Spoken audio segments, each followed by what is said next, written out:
بالله من الشيطان الرجيم. بسم الله الرحمن الرحيم. الحمد لله رب العالمين، والصلاة والسلام على خاتم الأنبياء والمرسلين سيدنا محمد وعلى آله وصحبه أجمعين. أما بعد،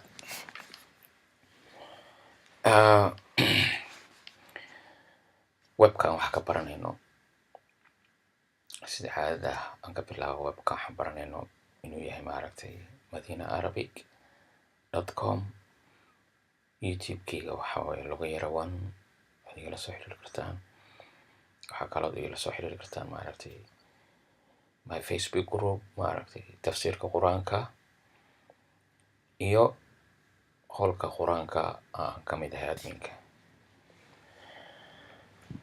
maanta cashirkeena waxaa ku saabsan haddaan bilaabno lesson 4 kan ku jirnaa weli saad u aragtaan waa qaybtii 15aad.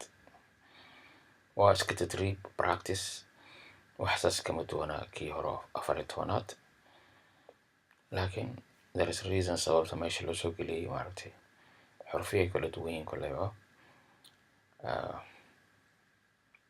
waa tadriib practice wayna yaryahay, waan dhamaystirnaa insha allah. waa 4taas xaraf ama ayaad kala gelinaysaa meelaha bannaan buuxi. marka hore markaad furato webka, redka kuma soo baxaayo meeshaan guduudka ama casaanka ay ku qoran tahay 4taas. haddaa garan weydo markaasaa taabanay, redka ku soo baxaya. markaa aniga redka waan ku taabtay kula dulmaro insha allah. alkitaabo dash waa bilaabanaynaa. alkitaabo dash alxaqiibatu, kitaabku boorsada.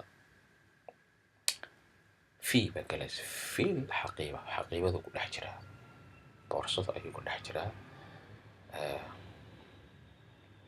baaga la geliyo kutubada haddii aadan boorso garanaynin. anyway, baa la garanaya I think. midda xigta waxaa weeye min alyaban.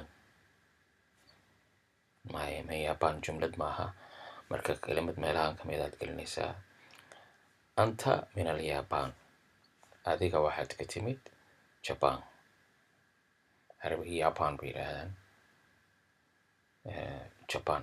okay. mudarisa, macallimad, hal xabad gelinaysaa kamid ah. hiya mudarisatun, waa macallimad. jaalisatun, way fadhidaa. anti jaalisatun, adiga waad fadhidaa. ti markay tahay qof dumara, ta markuu yahayna waa nin raga. ma dhihi kartid anta jaalisatun, ta'daas dambe raacayso oo qof dumara. ma garatay? anta jaalisun waa markaas ta'doo ka tegaysaa. tusaale ahaan waxaa sheekeena intaas ku kooban yahay maskir. intaas ooga baxaya. hope inaan kala faa'iidaysano insha allah. aniga xataa arti baan noqday. saa hore kugu sheeg. wassalaamu calaykum waraxmatullahi wabarakaatu. billahi tawfiiq.